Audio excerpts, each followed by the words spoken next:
next item on the agenda is a presentation by the Anoka County Election Integrity. Is it team or task force? Team? Okay. Yeah, and I'm not gonna have that. Oh, yes, actually, I am ATM right there. Thank you.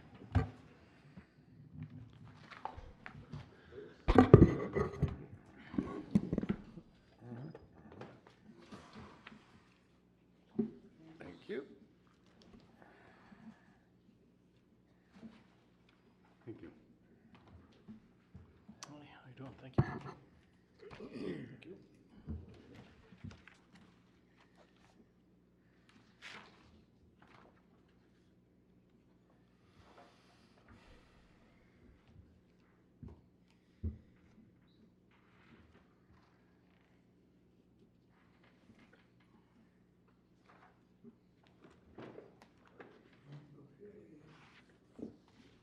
Thank you.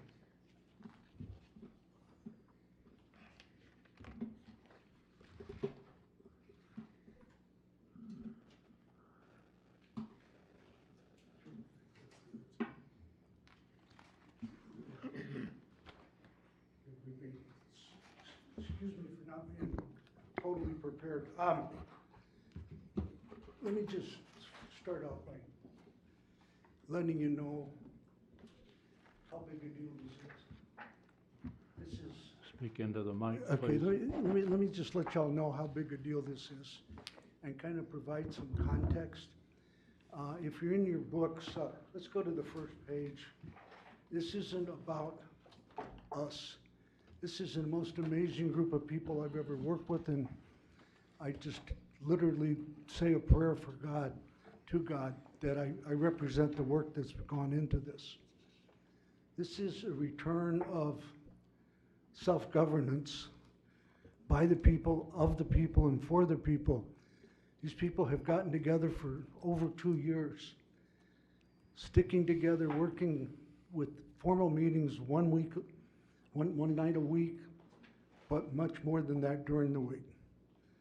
It represents my hope for what's coming on the horizon.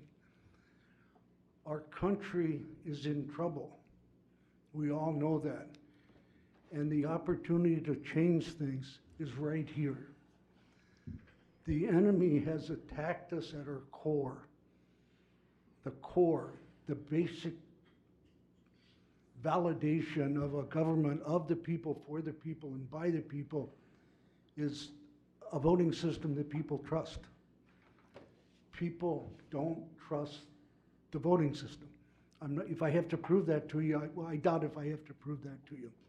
I'm not going to attack the reasons or present any of that, but in our pursuits here, of trying to be of service to Anoka County and the cities here, we have not found anything close to the degree of public service envisioned by our founders initially. You guys represent that last hope. I know from knowing Kevin, we worship at the same church now, but I know from even before that, you guys aren't in it for the money, right? Well, actually, we are. We're just really stupid. I mean, what comes to mind is the quote, maybe apocryphal, about Mother Teresa at a dinner one night with wealthy donors, and the man who introduced her said, "Mother Teresa, I've been in Calcutta. I've seen the work you do. I wouldn't do it for $1 million.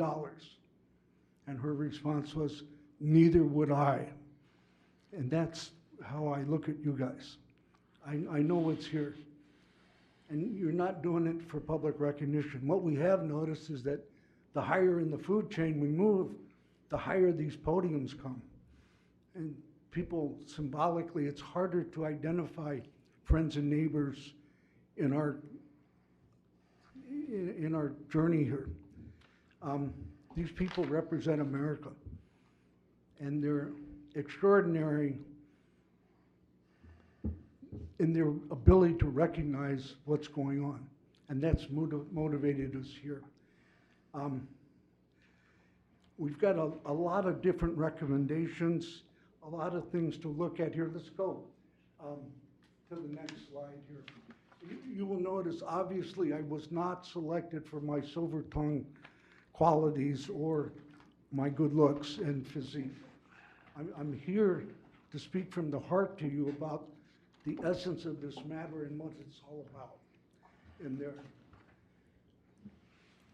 this is a simplistic view.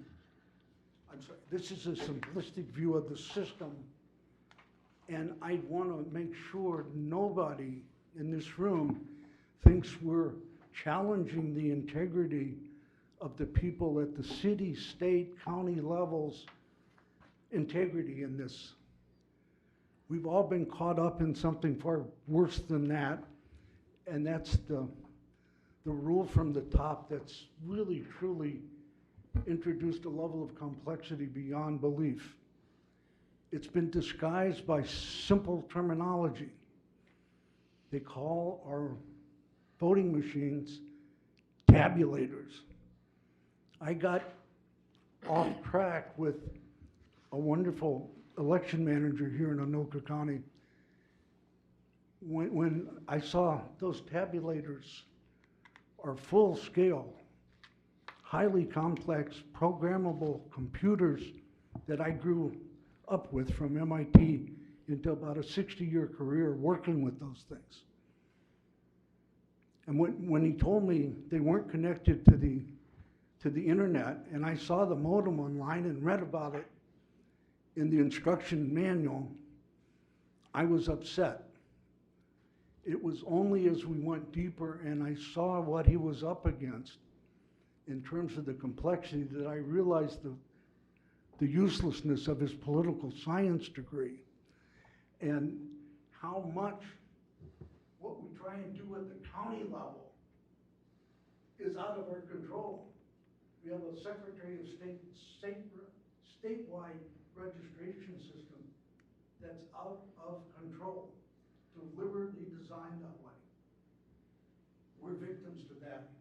Everybody else is. So this is not anywhere, shape, or form an attack on the integrity of people you guys work with, I know, and know their dedication and hard service.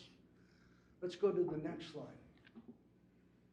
This is up there simply to show the complexity of the system we're up against. If you guys don't pay attention, I'm going to take you through every box of that. No, you know, look, I went to school with some of the most brilliant people in the world, far, far exceeding what I knew people could do. A computer science doctorate with training by the CIA and the biggest corporations in the world could not manage this system. It is full of leaks and full of vulnerabilities. That's the point we want to make here. What's going on down here really matters because the forces at work are really and truly hiding the truth from us.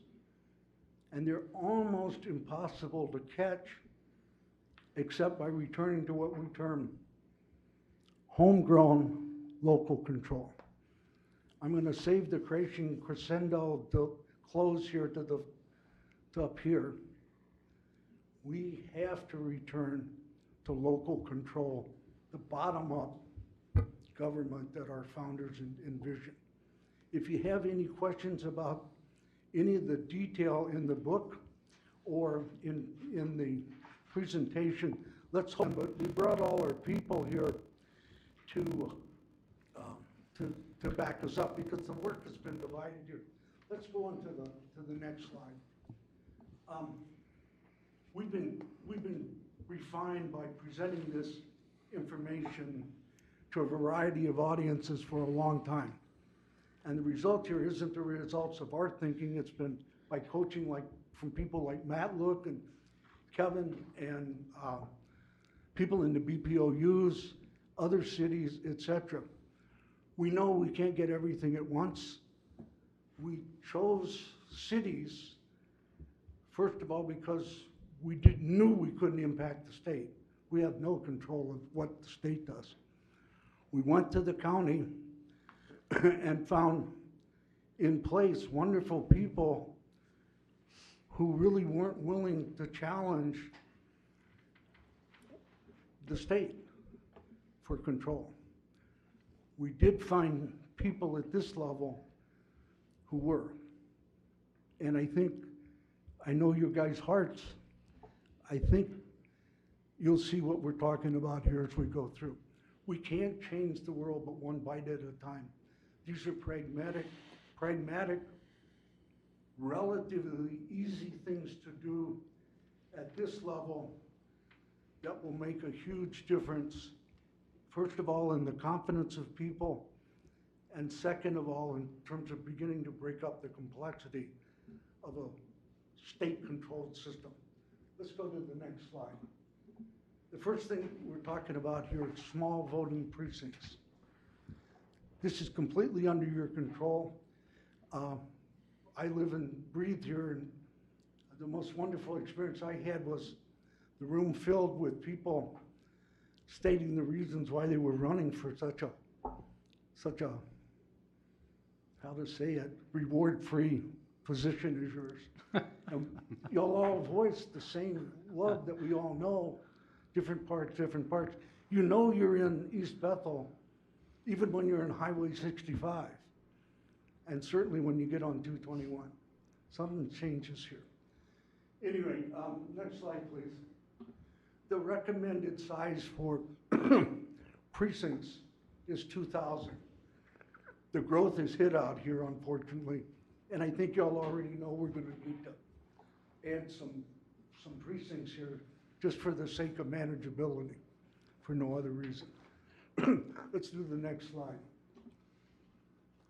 We do look at trends, though, and I'm going to put a warning on why that manageability is so important. We all know the issue with mail-in voters. Sometimes the problem with the whole system is you can't separate early voting from absentee ballots and the types of analysis I want to do. But it's on the rise. We can expect an increase this year, probably beyond what we experienced in 2020. And I would say the integrity of those ballots, not the people casting, not the people in this office, but that mail-in system is suspect. We don't have much in the way of, how to say it, high-density apartment buildings, et cetera, which is the source of most of the mail-in balloting. But as those increase, we need people on the ground here that understand how to check those mail-in ballots as well as the regular system. Let's go on to the next slide. Okay, now this one I want to spend some time on. I admire you if you made it through all of Dave Clement's Let My People Free video that we sent you. That's probably the best summary of everything we've learned as we've done our research. In that video, he goes into more detail than I will about the vulnerability to the system that poll books, electronic poll books present. Next slide, please. Again, the labeling as poll books is part of the effect, part of the desire to simplify the system, when in fact, the real name for poll books is iPads. Those are full-fledged computers controlled by programs. They're bigger versions of the smartphones. Do you know what's going on in your phone right now? Have you started to see the atrociousness of AI and how when you search, all of a sudden, you see an offer for what you just searched on. That's the root of a lot of scams for old folks like me. And I've actually bitten on a couple. And luckily I got saved from it. But poll books have so many risk points in terms of their electronic connections to the internet. Remember that the endpoint on our side of the poll books, the electronic poll books, is right into the database, the voter registration database. All of these points provide access to that. Go on to the next one. They are programmed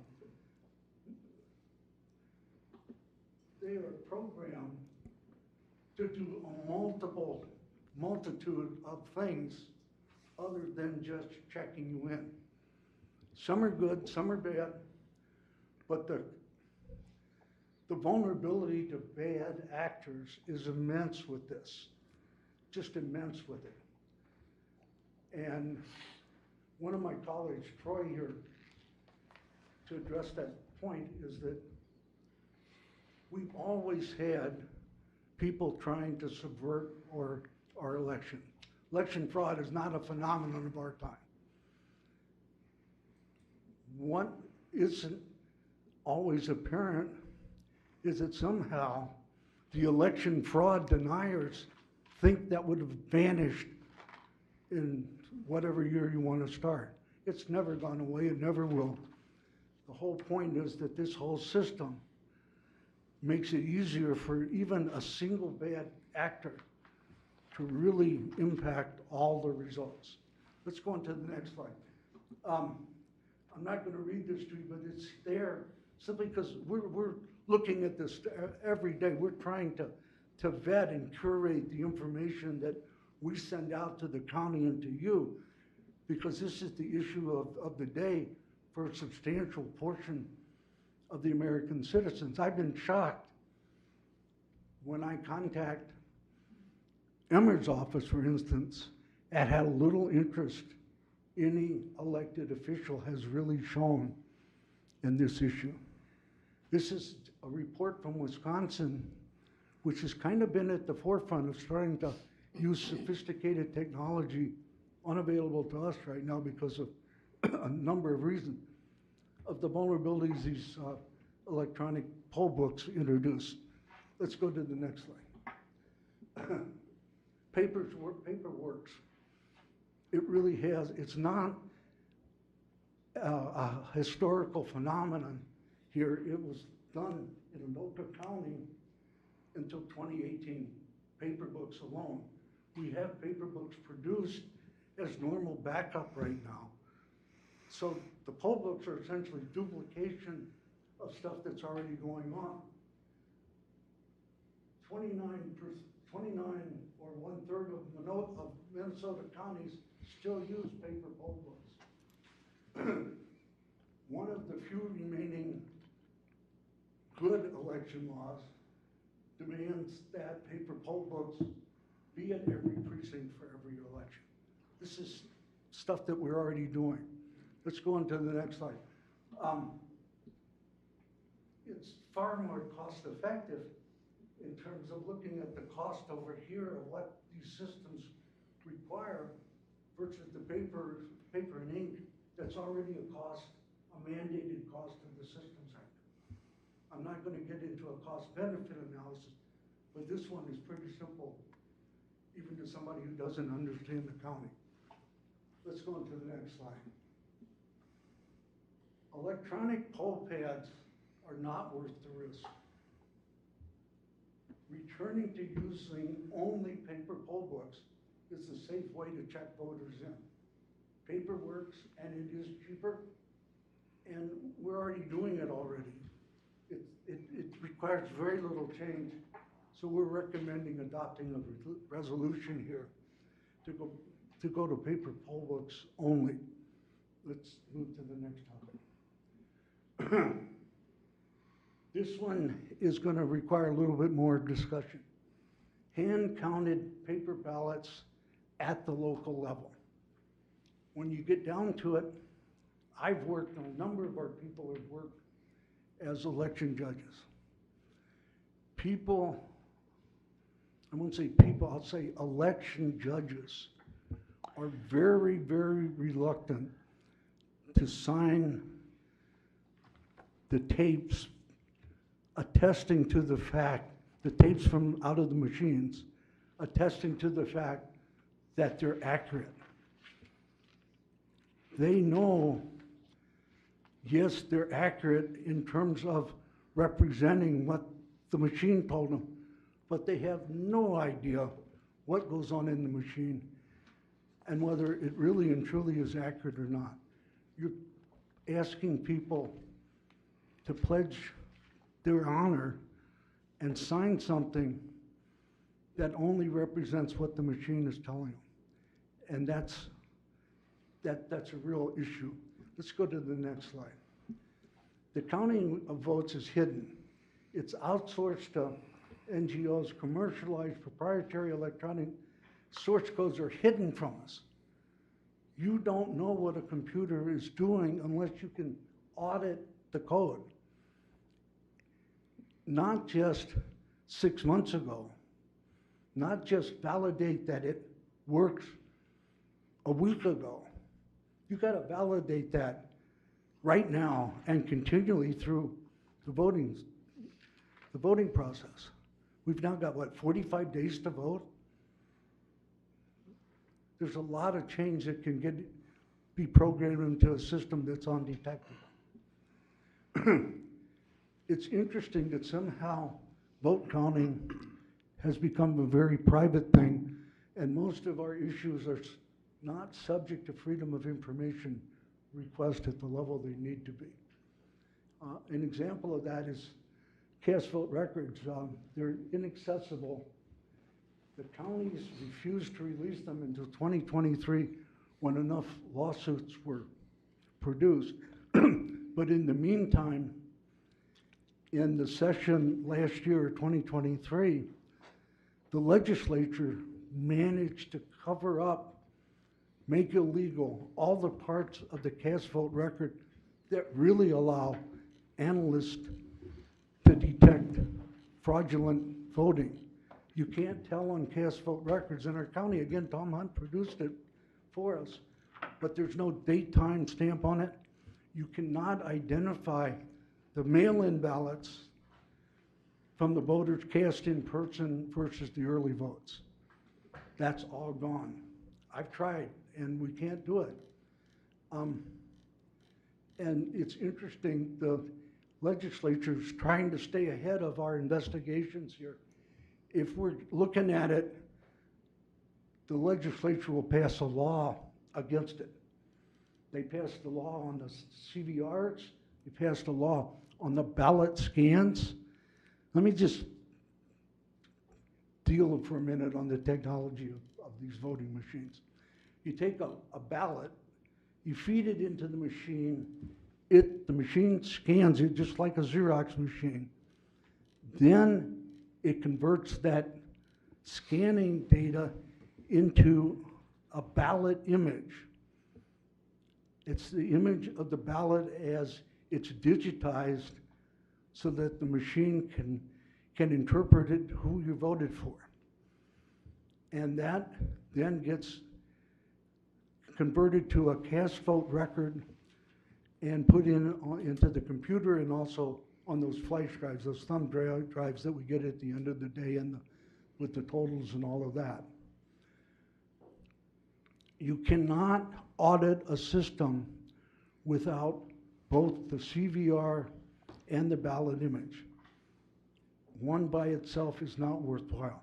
I'm not going to dive deeper into it, but this is a major issue. The state is trying to stay one step ahead of us, and they've been very effective. We have been warned deliberately not to address issues that we see until after the sessions are over. Let's go on to the next slide here. Hand counts. We do look in post-election review at the hand count of votes versus the machines, but only in a very, very limited way. We don't audit primaries. we don't audit any of the Minnesota offices, county offices, down ballot races. The audits haven't been done for decades. The evidence is destroyed after 22 months. Let's go to the next slide. The post-election review audits only include 2 to 3 of all our precincts, of the precinct offices, 4 of 128 precincts. It's a 0.3% sample of 3 races, and the county expanded it to 6. But what we're missing is most of the races in the auditing here. It can be expanded to the number of city offices and precincts. Let's go to the next slide. And we already have in place legally all the procedures necessary for hand counting. Note that in the last school board election, which is the last audit done by hand, in a very tight school board race, we didn't do it by rerunning the computer totals. To make sure people trust it, we do hand votes, hand counts, in full public display. It's a wonderful thing. And I will point out that there was a machine error detected. It was only one error, but it was detected, and it wasn't from fraud.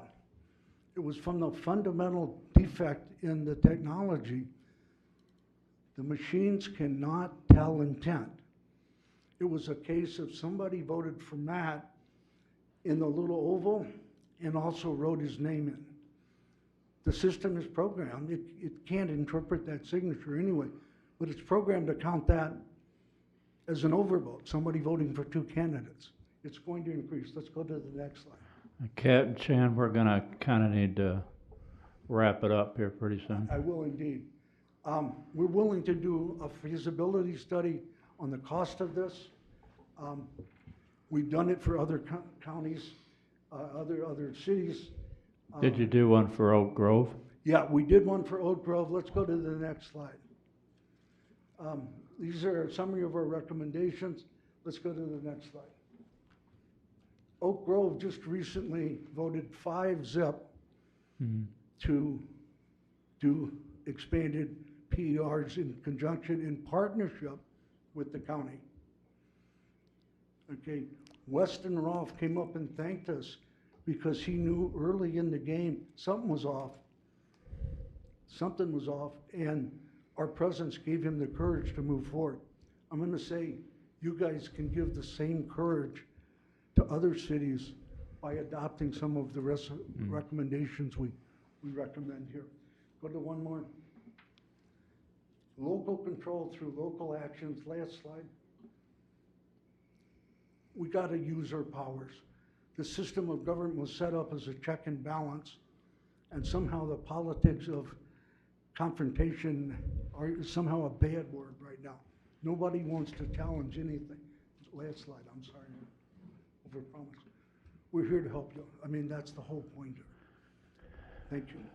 Thank you. Thank you. Appreciate it.